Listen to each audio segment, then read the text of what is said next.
नमस्कार, सुबह 9 बजे की खबरों के साथ मैं हूं प्रीति। आइए शुरुआत करते हैं हेडलाइंस के साथ।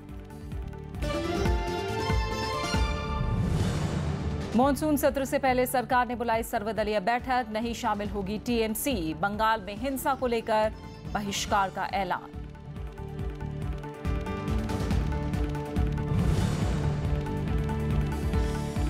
जुलाई तक जीएसटी पंजीकरण, वित्त मंत्रालय का बयान। अरुण जेटली ने कहा, गलतफहमी से बचे व्यापारी।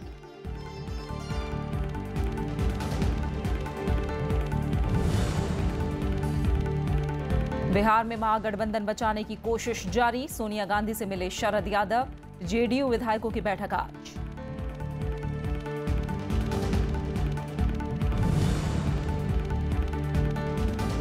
पूर्वोत्तर में बाढ़ की स्थिति गंभीर। असम में पिछले 24 घंटे में 7 और लोगों की मौत। गुजरात में भारी बारिश से 3 की गई जान।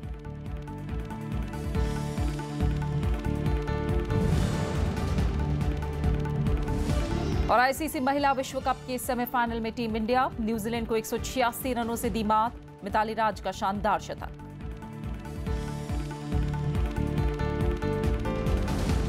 संसद के मॉनसून सत्र में सरकार को घेरने के लिए 18 विपक्षी दल लामबंद हो गए हैं। कल से शुरू हो रहे सत्र में कृषि संकट, नोटबंदी और जीएसटी समेत अलग अलग मुद्दों पर सरकार को घेरने की रणनीति बनाई गई है।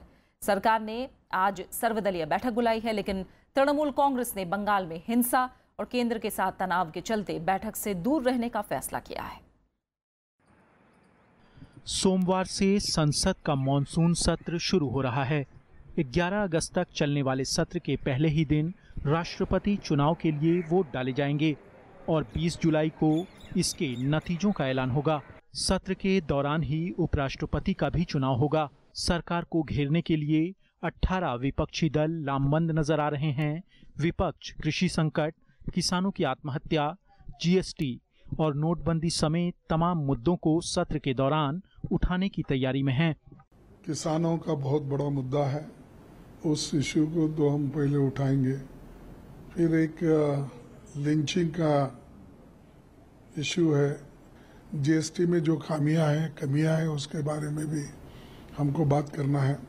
विपक्षी नेताओं के खिलाफ जांच और सीबीआई, ईडी के छापों का मुद्दा भी सत्र के दौरान उठ सकता है।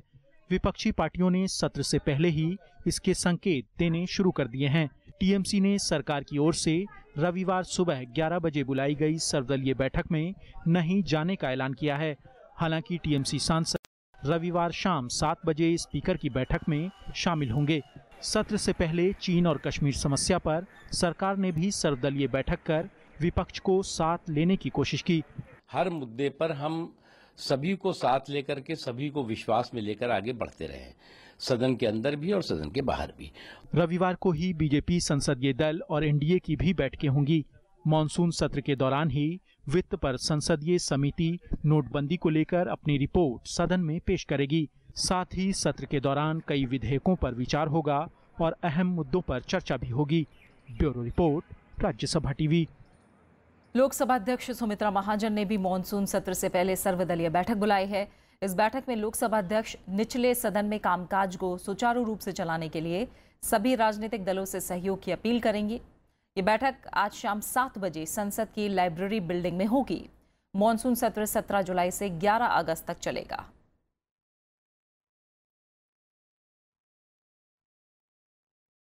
एनडीए के राष्ट्रपति पद के उम्मीदवार रामनाथ कोविंद का समर्थन के लिए देशव्यापी दौरा शनिवार को खत्म हो गया। कल उन्होंने महाराष्ट्र, गोवा और गुजरात का दौरा किया।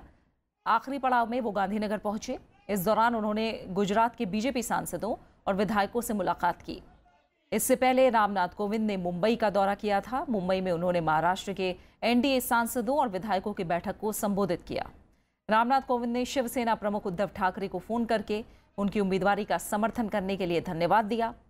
राष्ट्रपति पद के लिए 17 जुलाई को मतदान होना है। कोविंद ने कुल 26 राज्यों का दौरा किया। बीजेपी ने रामनाथ कोविंद का समर्थन सुनिश्चित करने के लिए आज शाम सहयोगी दलों के सांसदों की बैठक बुलाई है। एनडीए के लोकसभा और राज्यसभा के सभी सांसदों को बैठक में बुलाया गया है। बीजेपी ने इसके लिए सांसदों को चिट्ठी भी लिखी है। इस बैठक में राष्ट्रपति पद के उम्मीदवार रामनाथ कोविंद और प्रधानमंत्री नरेंद्र मोदी मौजूद रहेंगे। दूसरी तरफ विपक्ष की राष्ट्रपति उम्मीदवार मीरा कुमार और उपराष्ट्रपति उम्मीदवार गोपाल कृष्ण गांधी भी आज एक साथ 18 गैर एनडीए दलों के सांसदों से मुलाकात करेंगे। इसके लिए सभी गैर एनडीए राज्यसभा और लोकसभा के सांसद आज शाम संसद भवन परिसर में इकट्ठा होंगे। विपक्ष के राष्ट्रपति और उपराष्ट्रपति उम्मीदवार पहली बार एक साथ निर्वाचन मंडल के सदस्यों से रूबरू होने जा रहे हैं। इस दौरान ये दोनों सांसदों के सवालों का जवाब भी देंगे। जरूरत पड़ने पर राष्ट्रपति का चुनाव 17 जुलाई और उपराष्ट्रपति, जो कि राज्यसभा के पदेन सभापति भी होते हैं, उनका चुनाव 5 अगस्त को होगा। बिहार के उप मुख्यमंत्री और आरजेडी नेता तेजस्वी यादव के ऊपर लगे भ्रष्टाचार के आरोपों को लेकर जेडीयू और आरजेडी के बीच मतभेद कम होने का नाम नहीं ले रहे हैं। आरजेडी प्रमुख लालू प्रसाद यादव ने साफ किया है कि तेजस्वी इस्तीफा नहीं देंगे। जेडीयू ने भी कहा है कि भ्रष्टाचार के मुद्दे पर उनकी पार्टी और मुख्यमंत्री नीतीश कुमार कोई समझौता करने के मूड में नहीं है। इस बीच मुख्यमंत्री नीतीश कुमार ने आज जेडीयू विधायक दल की बैठक बुलाई है। और हम बंधे हुए हैं अपने पार्टी से। अब विधानमंडल ने जो निर्णय ले लिया है कि तेजस्वी यादव को इस्तीफे का सवाल ही नहीं है। जिनको संपत्ति देखना है, समझना है, 20 बार हम सफाई दे चुके हैं और सब पब्लिक डोमेन में है, जाकर देखो। शुक्रवार देर रात लालू यादव के इस बयान के बाद साफ है कि तेजस्वी यादव इस्तीफा नहीं देने जा रहे। जेडीयू लगातार तेजस्वी यादव के ऊपर लगे आरोपों पर सफाई देने की मांग कर रही है। यादव ने इस बयान के जरिए उसका भी जवाब देने की कोशिश की। लालू यादव का कहना है कि एफआईआर इस्तीफे का पर्याप्त आधार नहीं हो सकता। हालांकि जेडीयू अब भी पीछे हटने के मूड में नहीं है। पार्टी नेता केसी त्यागी ने पार्टी के रुख को कुछ इस तरह से साफ किया। वो चूंकि स्वयं भी इस्तीफा दे चुके, इसलिए अपने मंत्रिमंडल के 3 सदस्यों के इस्तीफे ले चुके हैं, इसलिए उनके किसी मंत्रिमंडल के साथी पर अगर मुकदमे दर्ज होते हैं, इन्वेस्टिगेटिंग एजेंसीज अपनी रिपोर्ट देती हैं, तो उनको मुख्यमंत्री को भी, प्रदेश को भी और सार्वजनिक जीवन में रहने के कारण सबको सेटिस्फैक्ट्री जवाब देने चाहिए। आरजेडी और जेडीयू के बीच जारी खींचतान पर बीजेपी ने कुछ इस अंदाज में चुटकी ली। देखिए, कल रात को लालू यादव के बयान के बाद अब इस गठबंधन में कुछ बचा नहीं है। शह और मात का खेल चल रहा है। कौन इस्तीफा देगा कि बर्खास्त होगा। राजद नहीं चाहता है कि वो इस्तीफा दे, वो चाहता है कि हमको बर्खास्त कर दें, और जेडीयू चाहता होगा कि बर्खास्तगी न हो, वो स्वयं इस्तीफा दे दे। तो शह मात के खेल में अंततः बर्खास्तगी ही होगी। दोनों पार्टियों के बीच तनातनी की बानगी शनिवार को पटना में एक कार्यक्रम के दौरान भी दिखी। विश्व कौशल दिवस के मौके पर आयोजित इस कार्यक्रम में मुख्यमंत्री नीतीश कुमार के साथ उप मुख्यमंत्री तेजस्वी यादव को भी शामिल होना था, लेकिन आखिरी वक्त में तेजस्वी ने कार्यक्रम में शामिल होने से असमर्थता जताई। इसके बाद कार्यक्रम से तेजस्वी के नेम प्लेट को हटा दिया गया। आरजेडी का कहना है कि केंद्र सरकार जांच एजेंसियों की मदद से महागठबंधन की सरकार को अस्थिर करना चाहती है। पिछले हफ्ते सीबीआई ने भ्रष्टाचार के आरोप में तेजस्वी यादव के खिलाफ एफआईआर दर्ज किया था। 7 जुलाई को लालू प्रसाद यादव से जुड़े 12 ठिकानों पर छापेमारी भी हुई थी। Bureau report, Rajya Sabha TV. इस बीच बिहार में महागठबंधन को बचाने की कोशिशें जारी हैं। शनिवार को इसी क्रम में जेडीयू के वरिष्ठ नेता शरद यादव ने कांग्रेस अध्यक्ष सोनिया गांधी से मुलाकात की। सोनिया गांधी के घर पर हुई ये मुलाकात करीब 40 मिनट तक चली। इस दौरान दोनों नेताओं ने बिहार में जारी गतिरोध पर चर्चा की और इसके समाधान के लिए रास्ता तलाशने पर भी बात हुई। जेडीयू के वरिष्ठ नेताओं का कहना है कि पार्टी भ्रष्टाचार के मामले पर कोई समझौता नहीं करने वाली है।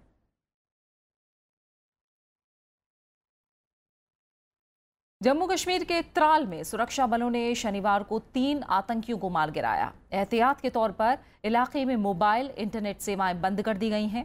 कुलगांव में आतंकियों ने सीआरपीएफ के दस्ते पर ग्रेनेड से हमला किया। इसमें एक जवान घायल हो गया। वहीं राजौरी में एलओसी पर पाकिस्तान की फायरिंग में एक जवान शहीद हो गया। जम्मू कश्मीर के त्राल में शनिवार को सेना को अहम कामयाबी मिली। सेना, पुलिस और सीआरपीएफ के साझा ऑपरेशन में 3 आतंकियों को मार गिराया गया है। आतंकियों के छिपे होने की सूचना के बाद सुरक्षा बलों ने इलाके में तलाशी अभियान शुरू किया था। आतंकियों की ओर से फायरिंग करने के बाद मुठभेड़ शुरू हो गई। There was input about couple of militants in that area ahead of Ariwal Dral. A joint operation was Army, CRPF and SOG of J&K police. The outfit is not known, but most probably it is they are looking like foreign terrorists. Kashmir में सेना की 15वीं core के GOC lieutenant general जय संधू ने कहा है कि घाटी में आतंक के खिलाफ अभियान नहीं रुकेगा। इस साल अब तक 100 से ज्यादा आतंकियों को मार गिराया गया है। सेना का कहना है कि अमरनाथ यात्रा पर हुए हमले के जिम्मेदार आतंकियों की तलाश की जा रही है। Today, as you have pointed out, an operation is going on in Aripal, and I'm sure that we will continue eliminating these terrorists who are moving around in this area. So I'm not too worried about the situation becoming too bad or alarming. The situation will remain under control. In fact, the assessment is we will continue improving the situation. Anantnag में अमरनाथ यात्रियों पर हुए आतंकी हमले के सिलसिले में PDP विधायक एजाज अहमद मीर के ड्राइवर तौसीफ को हिरासत में लिया गया है। तौसीफ ने 7 महीने पहले PDP विधायक के पास काम करना शुरू किया था। इस बीच राज्य सरकार ने हमले की जांच के लिए 6 सदस्यीय विशेष जांच दल का गठन किया है। Bureau report, Rajya Sabha TV. Jammu Kashmir की मुख्यमंत्री महबूबा मुफ्ती ने कल गृह मंत्री राजनाथ सिंह से मुलाकात की। दोनों नेताओं ने घाटी के हालात पर बातचीत की। बैठक के बाद महबूबा मुफ्ती ने कहा कि कश्मीर में बाहरी ताकतें अशांति फैलाने की कोशिश कर रही हैं और कश्मीर समस्या का समाधान सभी को एकजुट होकर निकालना होगा। जम्मू कश्मीर की मुख्यमंत्री महबूबा मुफ्ती ने शनिवार को गृह मंत्री राजनाथ सिंह से दिल्ली में मुलाकात की। उन्होंने कश्मीर में कानून व्यवस्था की स्थिति और अमरनाथ यात्रा की सुरक्षा पर बातचीत की। दोनों नेताओं ने राज्य में शांति बहाली के लिए उठाए जा रहे अहम कदमों पर भी चर्चा की। बैठक के बाद महबूबा मुफ्ती ने कहा कि कश्मीर में बाहरी ताकतें अशांति पैदा करने की कोशिश कर रही हैं। ऐसे में पूरे मुल्क की राजनीतिक पार्टियों को एक साथ आने की जरूरत है, क्योंकि कश्मीर में हम कोई लॉ एंड ऑर्डर की लड़ाई नहीं लड़ रहे हैं। जब तक इसमें पूरा मुल्क हमारा साथ नहीं देता है, पूरी पॉलिटिकल पार्टीज हमारा साथ नहीं देता है, तब तक हम ये जंग नहीं जीत सकते। इस जंग में बाहर के फोर्सेस इन्वॉल्व हैं, इन्फिल्ट्रेशन हो रही है, बाहर से मिलिटेंट आ रहा है और उनकी कोशिश यही होती है कि किस तरह से हम जम्मू कश्मीर के माहौल को खराब करें। सोमवार को अनंतनाग में अमरनाथ यात्रियों की बस को आतंकियों ने निशाना बनाया था। इस हमले में 7 श्रद्धालुओं की मौत हो गई थी। इसके बाद केंद्रीय गृह राज्य मंत्री हंसराज अहीर और पीएमओ में राज्य मंत्री जितेंद्र सिंह ने कश्मीर का दौरा किया था और कश्मीर के हालात को लेकर मुख्यमंत्री, राज्यपाल और दूसरे अधिकारियों के साथ बैठक की थी। Bureau report, Rajya Sabha TV. Amarnath यात्रियों पर हुए आतंकी हमले में मरने वालों की तादाद बढ़कर 8 हो गई है। हमले में जख्मी ललिताबेन का निधन हो गया है। आतंकवादियों ने अनंतनाग के खानबल इलाके में सोमवार रात अमरनाथ यात्रियों की बस को निशाना बनाया था। अंधाधुंध फायरिंग में 7 लोगों की जान चली गई और कई लोगों के घायल भी हुए थे। बावजूद इसके अमरनाथ यात्रा को लेकर श्रद्धालुओं का जोश कम नहीं हुआ है। आप बने रहे हमारे साथ, लौट रहे हैं एक छोटे से ब्रेक के बाद।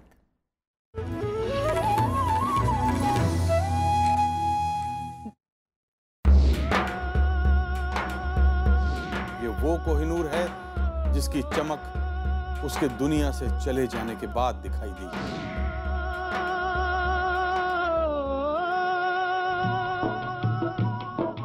दिल का हाल सुने दिल वाला, आज फिर जीने की तमन्ना है, आज फिर मरने का इरादा है। साथ में हमसे मिले तुम सजन, तुमसे मिले हम बरसात में। गलत मुसाफिर मोह लिया रे पिंजरे वाले मियां। ओरे माझी, ओरे माझी। गीतों के राजकुमार शैलेंद्र का सुरीला सफर विरासत में सिर्फ राज्यसभा टीवी पर।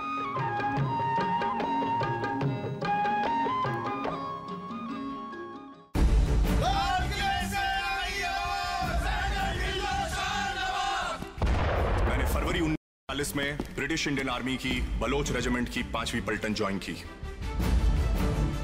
हिंदुस्तान और अंग्रेजों के बीच एक धागा था, वो टूट गया। गद्दारी की कोई माफी नहीं होगी। जब अंग्रेजी अफसरों ने साडी हिफाजत नहीं की तो वो हमारी वफादारी के हकदार किस तरह हो सकते हैं? I was a Japanese prisoner of war and later I served as an officer in the Indian National Army. To find out more about my character, Colonel Prem Sehgal, follow us on @RagDish the Film on Facebook, Twitter, and Instagram.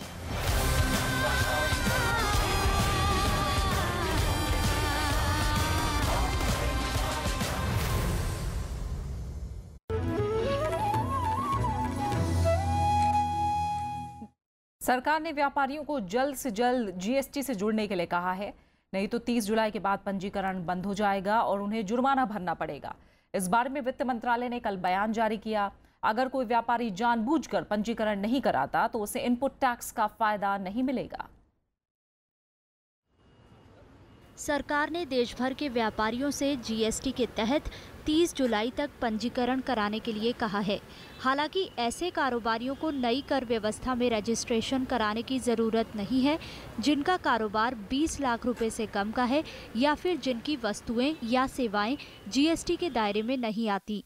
लेकिन अगर किसी कारोबारी का कामकाज पिछले वित्त वर्ष में 20 लाख से ज़्यादा का रहा है तो उसे 30 दिन में रजिस्ट्रेशन कराना होगा। देश में नई अप्रत्यक्ष कर प्रणाली 1 जुलाई से लागू है। शनिवार को वित्त मंत्रालय ने एक बयान में जीएसटी में रजिस्ट्रेशन से होने वाले फायदे के बारे में बताया। मंत्रालय ने कहा कि 1 जुलाई से पहले कच्चे माल पर चुकाए गए टैक्स की वापसी का फायदा उपभोक्ताओं को मिल सकेगा और कर की राशि सीधे सरकारी खजाने में आएगी। उत्पाद कर, वैट या सेवा कर देने वाले कारोबारी जिन्होंने जीएसटी नेटवर्क पर रजिस्ट्रेशन करा लिया है और उन्हें टेम्परेरी आईडी नंबर मिल गया है, ऐसे कारोबारियों को 22 सितंबर तक पंजीकरण प्रक्रिया पूरी करनी होगी। उसके बाद जीएसटी आईएन नंबर जारी किया जाएगा। जिन करदाताओं को जीएसटी व्यवस्था में पंजीकरण की ज़रूरत नहीं है वे 22 जुलाई तक अपना पंजीकरण रद्द भी करा सकते हैं। Bureau report, Rajya Sabha TV. NIA और एटीएस उत्तर प्रदेश विधानसभा के अंदर मिले विस्फोटक की जांच में जुटी है। टीम ने विधानसभा परिसर में लगे सीसीटीवी फुटेज को अपने कब्जे में ले लिया है। संदिग्ध लोगों से पूछताछ की जा रही है। विधानसभा की सुरक्षा में एटीएस के कमांडो की टीम तैनात हो गई है। एटीएस की टीम ने उत्तर प्रदेश विधानसभा के अंदर खतरनाक विस्फोटक मिलने की घटना की जांच शुरू कर दी है। लखनऊ के हजरतगंज थाने में एफआईआर दर्ज कराई गई है। एटीएस की 13 सदस्यीय टीम ने विधानसभा सचिवालय से उन लोगों की सूची हासिल की है जो सदन के अंदर जाने के लिए अधिकृत हैं। टीम ने इस दौरान विधानसभा परिसर में लगे सीसीटीवी फुटेज को अपने कब्जे में ले लिया है। संदिग्ध लोगों से पूछताछ की जा रही है। इस मामले में थाना हजरतगंज में प्रथम सूचना रिपोर्ट दर्ज कर ली गई है और उसका इन्वेस्टिगेशन एटीएस द्वारा किया जा रहा है। प्रकरण की एनआईए से विवेचना कराने के लिए लिखा गया है। इसके बाद जैसी उसमें कार्रवाई होगी उसे किया जाएगा। इस बीच विधानसभा की सुरक्षा में एटीएस के कमांडो की टीम तैनात करने की प्रक्रिया भी शुरू हो गई है। इस बारे में वरिष्ठ पुलिस अधिकारी की टीम ने विधानसभा परिसर का मुआयना किया। नहीं, हमारी इन्वेस्टिगेशन टीम है, वो इन्वेस्टिगेशन करेगी। उसमें जो भी तथ्य आएंगे उनके आधार पर कार्रवाई की जाएगी या जांच आगे बढ़ेगी। बेसिकली अभी जो है हम लोग जो यहाँ की सिक्योरिटी का जो प्लान है उसके हिसाब से यहाँ का सर्वे कर रहे थे। विधानसभा भवन में PETN नाम का विस्फोटक मिलने के बाद इस मामले की जांच एनआईए और एटीएस से कराने का फैसला लिया गया था। साथ ही विधानसभा की सुरक्षा बढ़ाने के लिए कई कदम उठाए गए हैं। विधायकों, मंत्रियों और विधानसभा कर्मियों के अलावा सभी के पास निरस्त करने का आदेश दे दिया गया है। Bureau report, Rajya Sabha TV. Darjeeling में बंद का 32वां दिन है। अलग गोरखालैंड की मांग को लेकर कल प्रदर्शनकारियों ने कई जगहों पर रैली निकाली। दार्जिलिंग में 1 महीने बाद भी हालात जस के तस हैं। अलग गोरखालैंड की मांग को लेकर प्रदर्शनकारियों ने शनिवार को कई इलाकों में मार्च निकाला। आंदोलनकारियों का कहना है कि अलग गोरखालैंड बनने तक प्रदर्शन जारी रहेगा। गवर्नमेंट से एक कहना है कि जब तक गोरखाओं का न्याय नहीं मिलेगा तब तक हम लोग स्ट्राइक कंटिन्यू करेंगे, क्योंकि अभी तक इतना आदमी लोग मर गया है यहाँ पे, लेकिन कोई भी सरकार से कहीं से भी कोई इसका मतलब बात के लिए कुछ बोला ही नहीं है। जल्द से जल्द सेंट्रल गवर्नमेंट इस पे इंटरवेंट करके गोरखालैंड का जो हमारा इशू है उसको सेटल करेंगे और ये सारा जितना भी यहाँ पे एजुटेशन है उसको वो लोग सेटल करेगा। दार्जिलिंग में मेडिकल स्टोर, होटल, दुकानें, स्कूल और कॉलेज बंद हैं। लोगों को रोजमर्रा की चीजों के साथ ही खाने पीने के सामान की भी किल्लत हो रही है। पड़ोसी राज्य सिक्किम में भी इसका बुरा असर पड़ने लगा है। परिवहन व्यवस्था ठप होने की वजह से सिक्किम के पूर्वी जिले में रोजमर्रा की जरूरी चीजों की आपूर्ति नहीं हो पा रही है। शांति और व्यवस्था बनाए रखने के लिए दार्जिलिंग, कालिम्पोंग और सोनादा में सेना की 3 टुकड़ियां लगाई गई हैं। प्रशासन ने इंटरनेट सेवाओं पर लगी पाबंदी को 25 जुलाई तक बढ़ा दिया है। Bureau report, Rajya Sabha TV. Delhi में सेप्टिक टैंक की सफाई करने के दरमियान 4 सफाई कर्मियों की दम घुटने से मौत हो गई और 1 घायल हो गया। ये घटना घिटोरनी इलाके की है। पहले 2 सफाई कर्मी इस काम में लगे थे, लेकिन इनके बेहोश होने के बाद बाकी लोग इन दोनों को बचाने के लिए सेप्टिक टैंक में उतरे थे। बताया जा रहा है कि सफाई कर्मियों की मौत जहरीली गैस की वजह से दम घुटने से हुई। काफ़ी देर की मशक्क़त के बाद उन्हें सेप्टिक टैंक से निकालकर गंभीर हालत में अस्पताल में भर्ती कराया गया। इनमें से 3 को फोर्टिस अस्पताल और बाकी 2 को एम्स ट्रॉमा सेंटर में भर्ती कराया गया। हालांकि अस्पताल में डॉक्टरों ने 4 को मृत घोषित कर दिया, जबकि एक शख्स का इलाज फोर्टिस में चल रहा है। ये सभी लोग छतरपुर के अंबेडकर कॉलोनी के निवासी थे। लखनऊ के किंग जॉर्ज मेडिकल यूनिवर्सिटी यानी KGMU के ट्रॉमा सेंटर में शनिवार देर शाम भीषण आग लग गई। फिलहाल ये घटना में किसी के हताहत होने की खबर नहीं है। हालांकि आग लगने के चलते ट्रॉमा सेंटर में भगदड़ मच गई। खबर के मुताबिक ट्रॉमा सेंटर में शाम 7 बजे दूसरी मंजिल में आग लगी थी, जिसने बाद में तीसरी मंजिल को भी अपनी चपेट में ले लिया। खबर फैलते ही निचली मंजिलों से मरीजों को बाहर निकाल लिया गया। आग पर काबू पाने के लिए दमकल की कई गाड़ियों को करीब 2 घंटे तक मशक्कत करनी पड़ी। शुरुआती छानबीन के मुताबिक दूसरी मंजिल पर शॉर्ट सर्किट होने की वजह से आग लगी थी। KGMU अस्पताल प्रशासन ने दावा किया है कि सभी मरीज सुरक्षित हैं। मुख्यमंत्री आदित्यनाथ योगी ने घटना की जांच के आदेश दिए हैं और 3 दिन में रिपोर्ट मांगी है।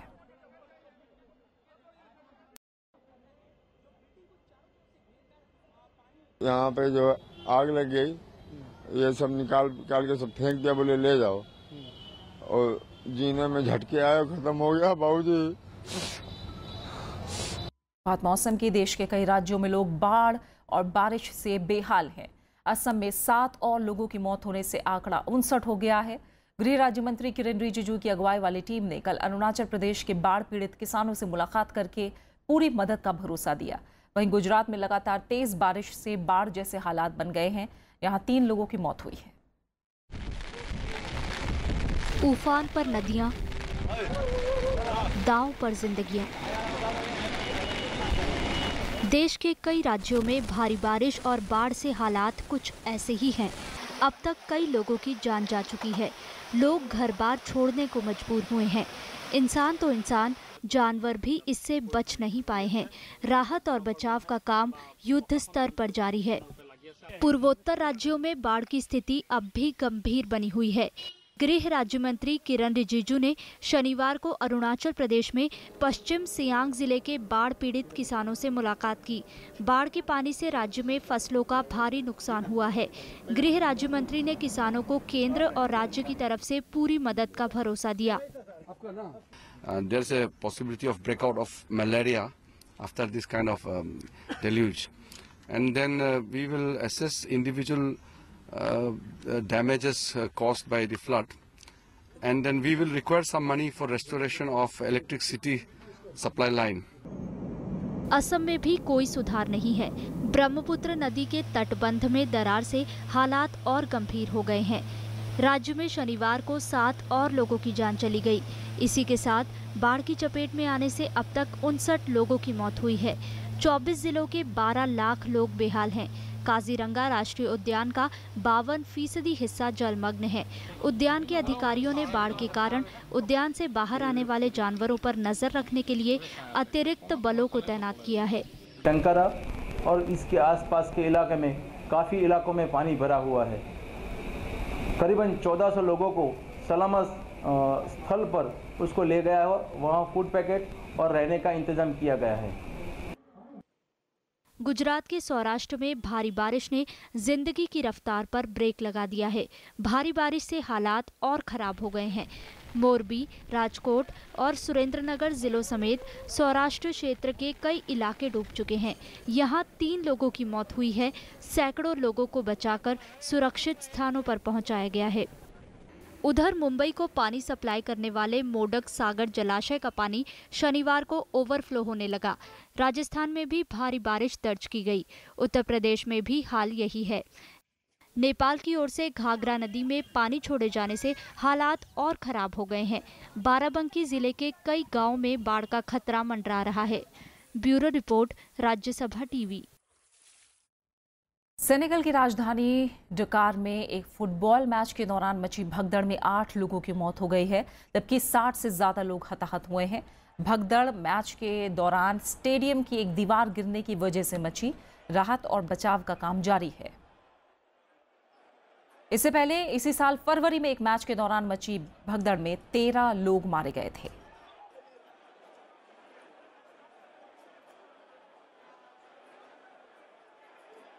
और आगे खेल की दुनिया से अच्छी खबरें। भारत ने आईसीसी महिला विश्व कप के सेमीफाइनल में जगह बना ली है। इंग्लैंड के डर्बी में शनिवार को खेले गए अंतिम लीग मैच में टीम इंडिया ने न्यूजीलैंड को 186 रनों से करारी शिकस्त दी। राजेश्वरी गायकवाड़ की शानदार गेंदबाजी और कप्तान मिताली राज के शतक की बदौलत भारत को एक कामयाबी मिली। भारत ने न्यूजीलैंड के सामने 266 रनों का लक्ष्य रखा था। लक्ष्य का पीछा करने उतरी कीवी टीम 25.3 ओवर में 79 रन बनाकर ऑल आउट हो गई। गेंदबाज राजेश्वरी गायकवाड़ ने सबसे ज्यादा 5 विकेट चटके, जबकि कप्तान मिताली राज ने 109 रन बनाए। उन्होंने अपने करियर का 6वां शतक लगाया।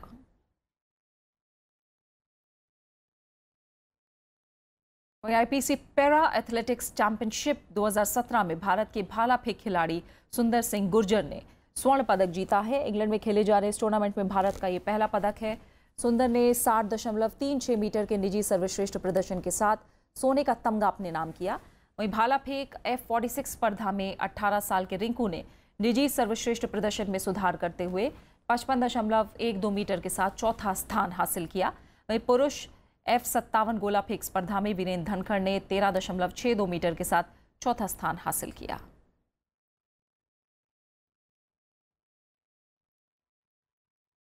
गार्बाइन मुगुरुजा ने वीनस विलियम्स को हराकर विंबलडन के महिला एकल का खिताब जीत लिया है। फाइनल में गार्बाइन मुगुरुजा ने वीनस को 7-5 और 6-0 से हराया। पहले सेट में दोनों खिलाड़ियों में कांटे की टक्कर रही, लेकिन दूसरे सेट में मुगुरुजा ने वीनस को वापसी का मौका नहीं दिया। गार्बाइन मुगुरुजा के करियर का ये दूसरा ग्रैंड स्लैम खिताब है।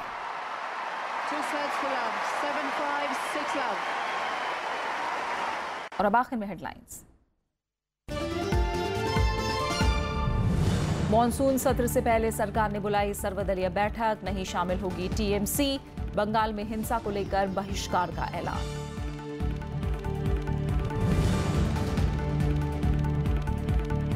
तीस जुलाई तक जीएसटी पंजीकरण, वित्त मंत्रालय का बयान। अरुण जेटली ने कहा, गलतफहमी से बचे व्यापारी।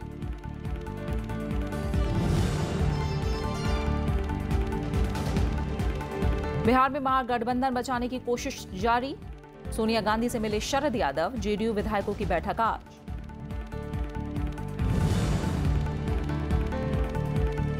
पूर्वोत्तर में बाढ़ की स्थिति गंभीर। असम में पिछले 24 घंटे में 7 और लोगों की मौत। गुजरात में भारी बारिश से 3 की गई जान।